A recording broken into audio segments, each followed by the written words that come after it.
Now it's time for our speaker today, and I'm excited to introduce Tristin Chambers with Spark Esports as our speaker today.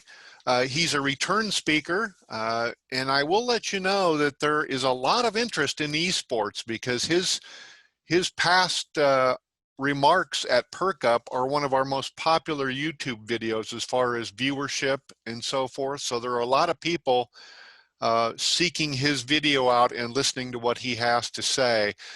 And now more than ever, with Husker football on the shelf, the only way we may get to watch Husker football this year is by watching electronic video games of Husker football online. So Tristin, enlighten us. I know Tristan's got a new website and some new things going on. So Tristin, take it away.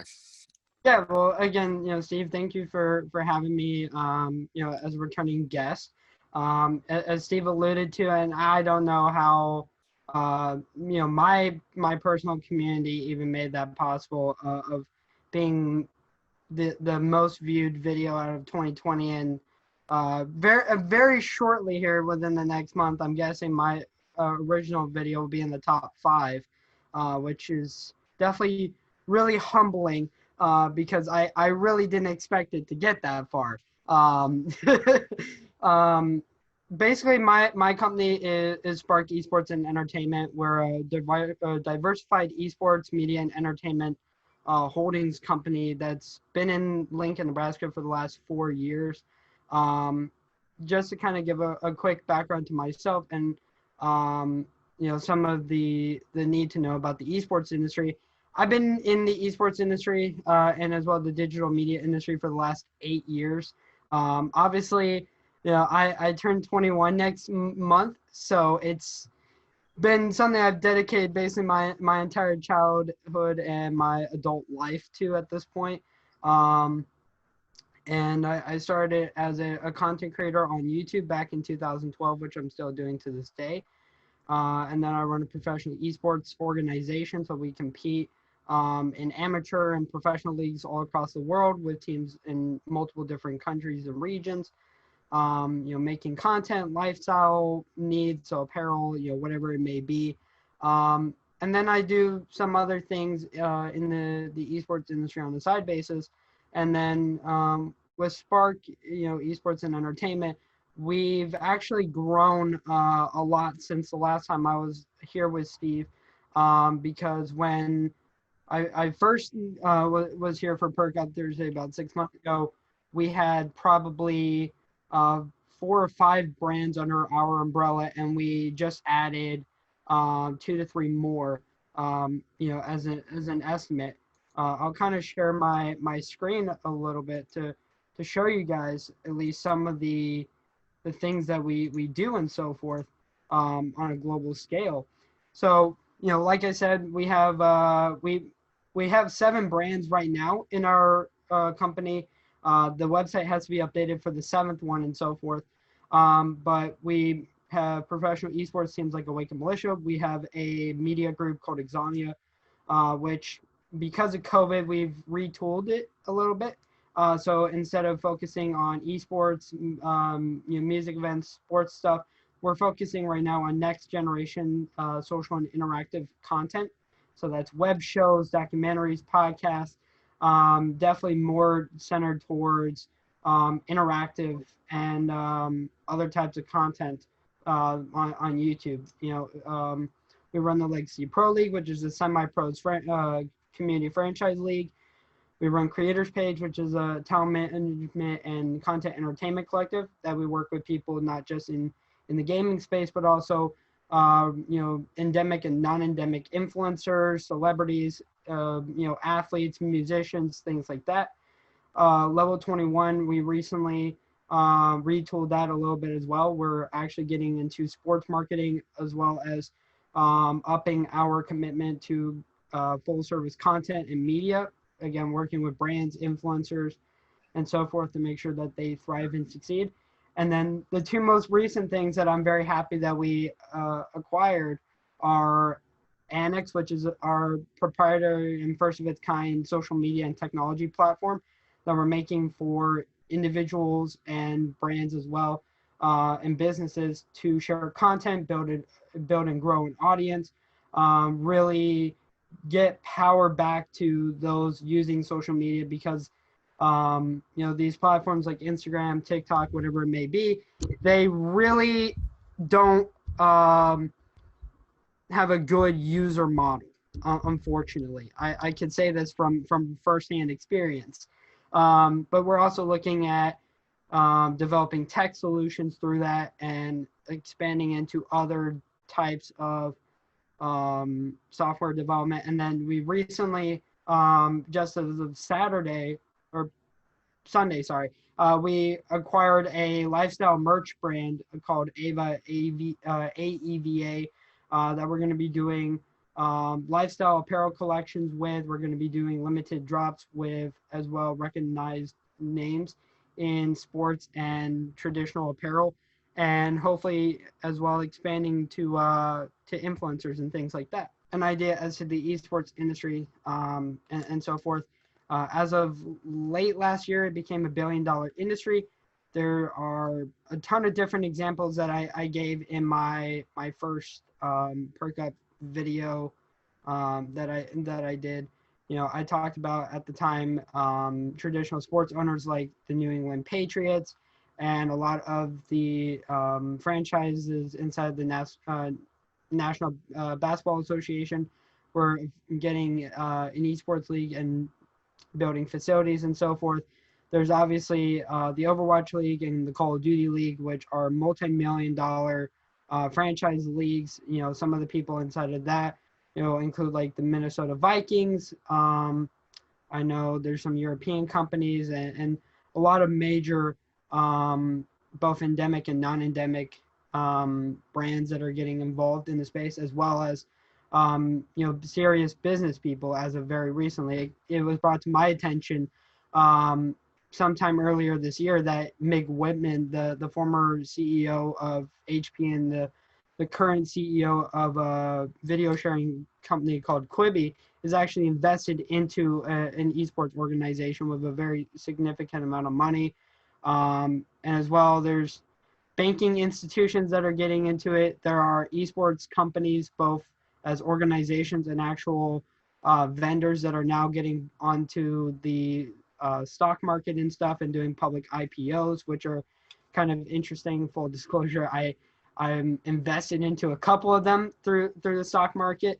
But that kind of is the I guess the basic gist of the industry that I work in my company. Tristin, I'll only speak for myself, but I am an older person who isn't all that familiar with esports. Can you walk us through an example of one of your typical clients and then what you do for them? And again, how do people make money on esports? I guess that's the thing that I have not completely come to grips with. Let's say that I'm a gifted gamer. You pick the game, I don't care. But let's say I'm a really gifted gamer. How can I turn that into a cash flow? So this is something that I've taken a very big interest in doing. Is in the sports world, there's obviously the discussion of name, image, and likeness rights, and people building a personal brand. Well, in esports, the amateur players are constantly getting scouted by the multi-million-dollar teams. So a lot these days, I work with amateur players through our talent management agency, and I sit them down and I help them craft a brand statement. I help them figure out what sponsors or companies endemically or non-endemically they want to possibly work with. But then I also I help them very early on establish what their brand value is, their value per post, so that way, eventually when they get to the tens of thousands or hundreds of thousands of followers, if a company like Chipotle were to reach out to them, they can go and say, well, I've done, this person's done market research on my brand. This is how much, I look for per post. And then, typically they're able to command that value. But as well, individual gamers, competitive players and streamers are able to really take advantage of live streaming, which has become obviously a big thing because with traditional sports not being around, a lot of people are flocking to streaming platforms, YouTube, Twitch. I know Microsoft used to have a platform that they unfortunately shut down very recently. But you can make you can make anywhere between hundreds to tens of thousands, if not millions of dollars from streaming on platforms like that. And in the very rare cases, there are esports athletes and streamers who get exclusivity deals in the tens of millions of dollars. So it really just depends on the size of your audience and your personal brand. But as well, we try to focus on all different aspects. The personal branding, marketing. We set them up with a content strategy so that they know, like, hey, this is how this is how to really grow your brand over the next 3, 6, 12, 24 months, things like that. So if I understand correctly, then there are people out there that pay to watch other people play video games. There are at times, definitely. It's not like a mandatory thing. It's no different as if there was a someone who was just chatting with their viewers or their audience, or maybe doing a charity thing. You can watch that content. You're not required to donate. You're not required to subscribe to that person. But if you do, subscribe, or sometimes if you do donate, some of these, athletes, players, and streamers, or, creators in general, will have certain benefits. You may get certain graphics. You may be able to partake in certain things that, unpaying people wouldn't be able to, or, there's a whole slew of different things when it comes down to it. So I've got a couple of questions, and I can maybe comment on what Steve's talking about, but I think the bulk of revenue is usually from advertisement and advertisers, and then that's how you get big income with lots of viewers. The usual donations from viewers are usually just like a couple of bucks, kind of like you would for a street musician or something. Here's a couple bucks, good job. But how do you find new clients? Do you look in particular communities? Are you looking for people in, Call of Duty fan clubs, or are you looking regionally, like Midwest, or how do you get new clients is what I'm asking. Yeah. So the way that we look for, or sometimes attract new clients, is we definitely take a more global aspect rather than a national or a regional or even a local. I think we're very zoned in on not just gaming for clients, but we also look at the music industry, professional or collegiate and professional sports. We're looking at both, regular content creators in terms of whether you are on a platform like Instagram or TikTok, or if you are catering to one platform specifically, or whatever it may be. And then we also work with businesses and so forth, which I think is another aspect to our strategy and our model.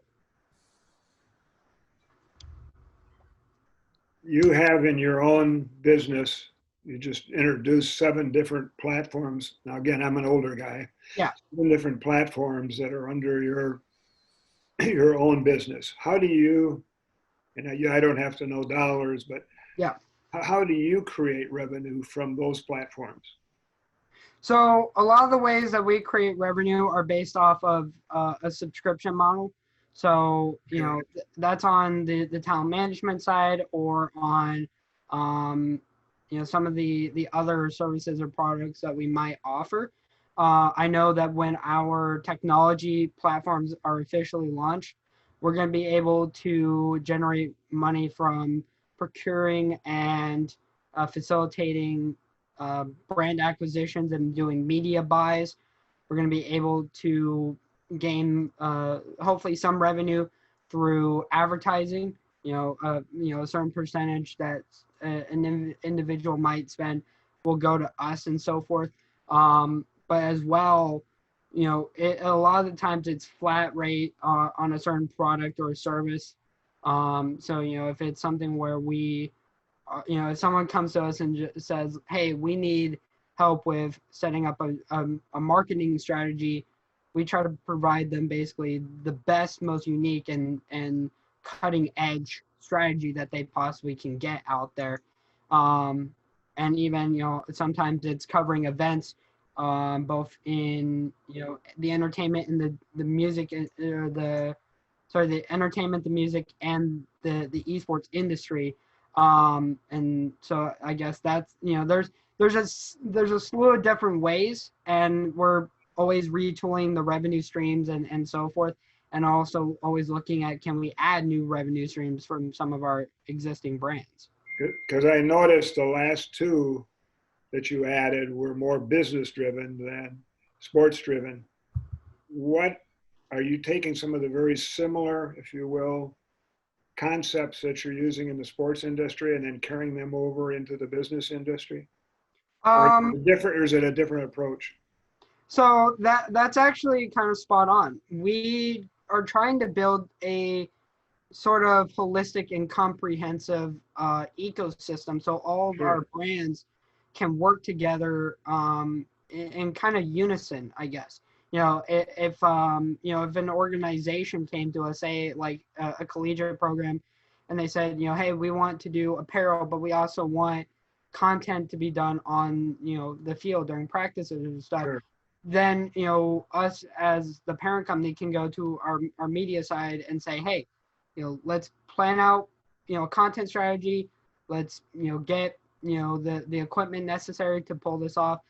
Then, we might sit down with, especially in the esports space right now, a lot of teams are getting, innovation officers or apparel or product officers.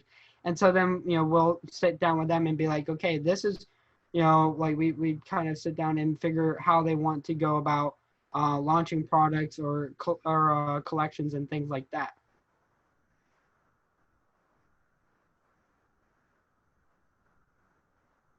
I don't mean the one to keep asking questions. I thought it was interesting. You said you're about to turn 21. Yeah. And you've done this for 8 years. So you were somewhere 12 to 13 when you started.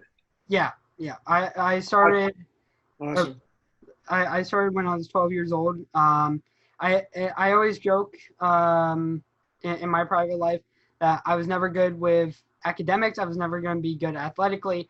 But somewhere along the line, I just got a really good knack for being creative. And I also grew up in a business family. So I really had something to prove. And that's just how everything's worked out to this point. Awesome. Tristin, you speak well. Yes. Yeah. That's another one of your talents.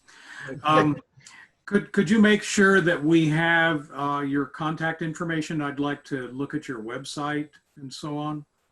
Yeah, of course.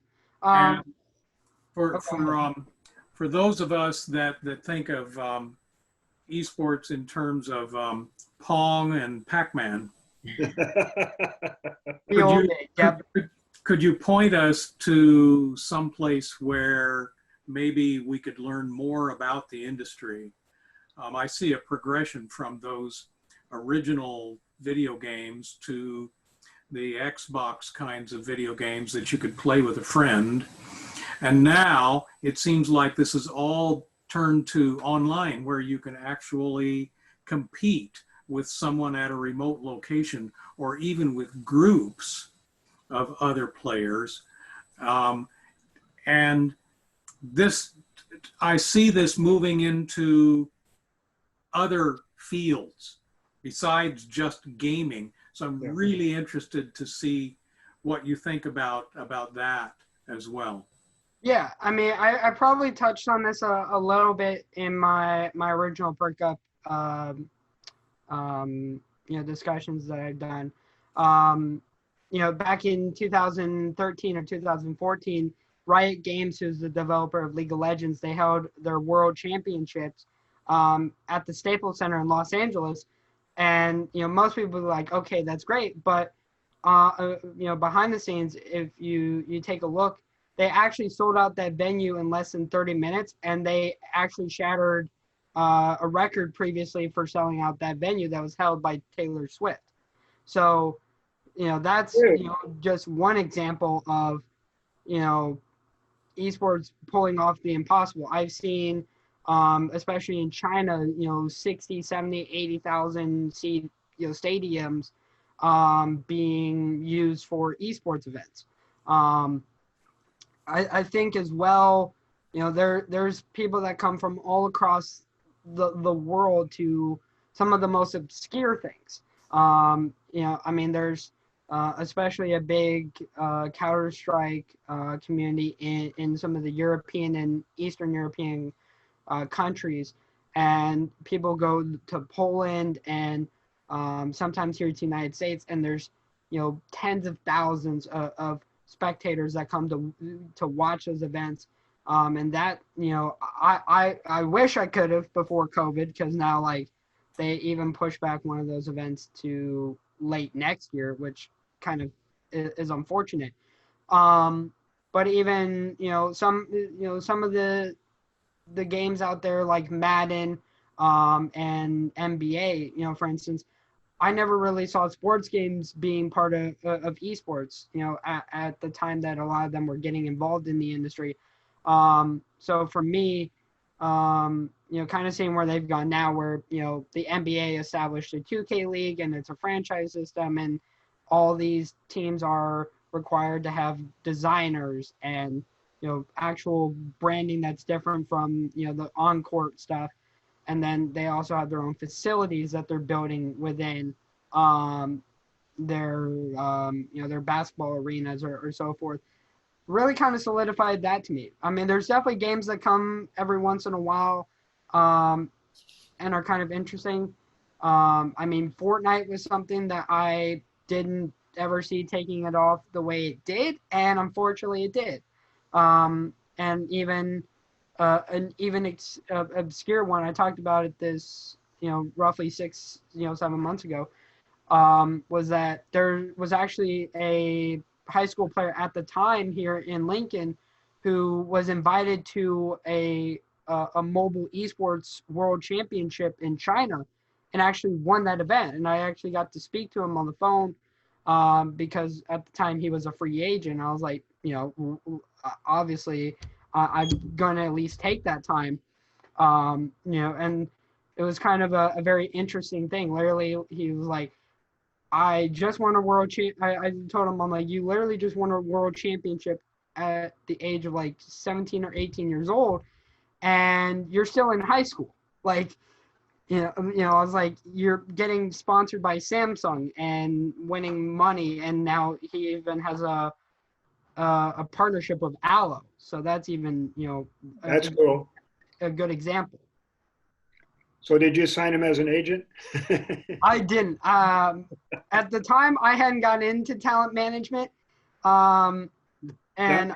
I tried to sign him as a player for my organization, Yeah. but I kind of did the cost benefit and so forth of that, and realized, a couple $1,000s a month, is a very risky thing, even with a more established game. So, I keep in contact with a lot of the people that I speak with that I don't close deals with, but it's one of those things where if it happens one day, I expect it to.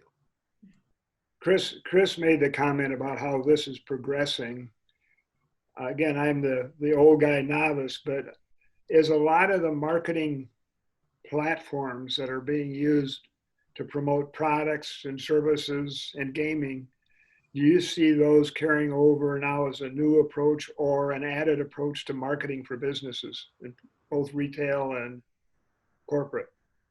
Yeah, definitely. I definitely see it coming that way because one of the things that I've started to notice is a lot of non-endemic companies, T-Mobile, some of the military branches are getting involved. And there's even there's restaurants, there's a ton of different sectors of businesses that are getting involved in advertising to the gaming market, because they realize how lucrative esports is. Literally, like I wish I had the numbers in front of me, but I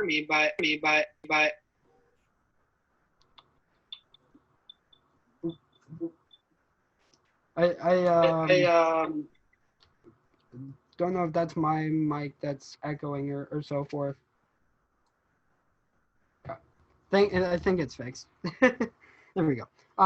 But like I was saying, there's a lot of brands that are definitely capitalizing on marketing with gaming. And I also see the same. I see a lot of gaming companies and organizations really focusing in on traditional forms of advertising.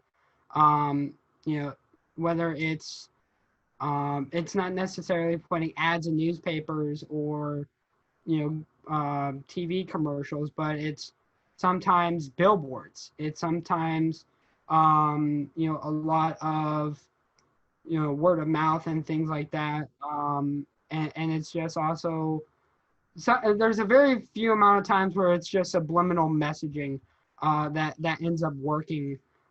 Because I mean I've been a victim of getting into all three types and so forth.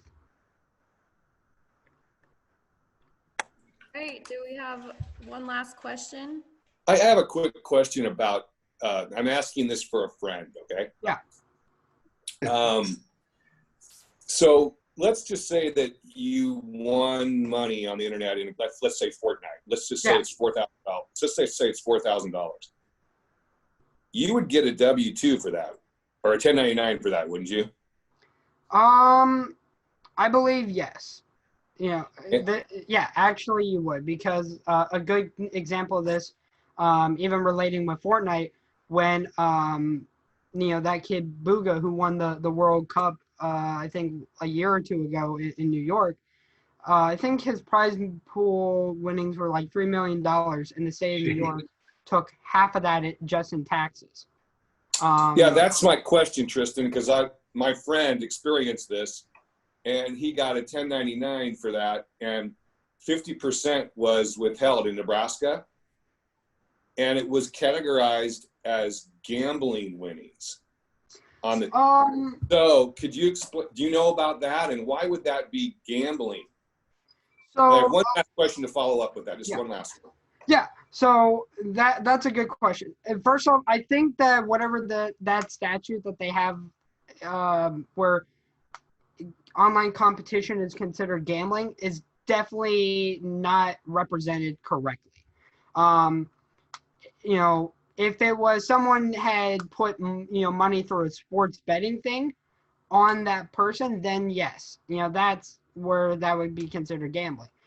A lot of these gambling regulatory authorities, they consider esports in some way basically like gambling, because it's a game. It's a game of skill and a game of choice, depending on what game you're playing and at what level.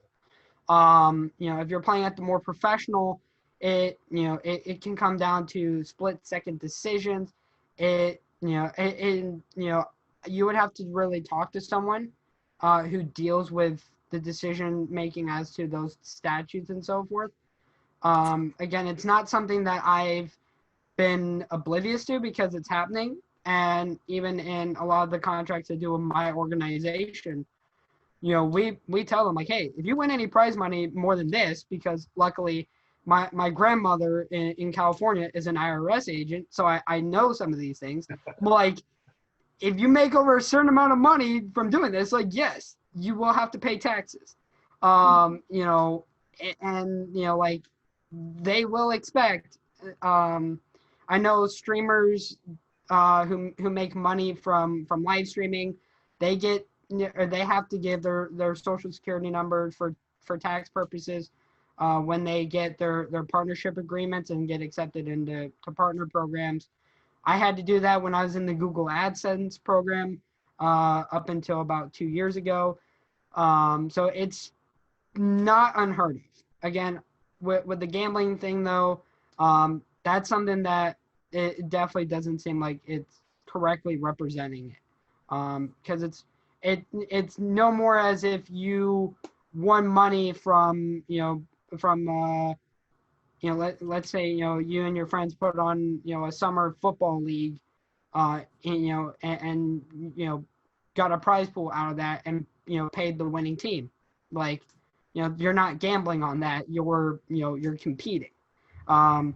So again, I would speak to the regulatory authority and someone within that to kind of understand what why they would classify it as that.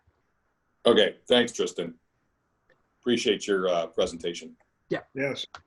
Thank you so much, Tristin. We're going to ask you to do one more thing. If everybody has a mug they would like to show us, and Tristin, if you would pick your favorite mug. I only have a couple of mugs in my office, unfortunately.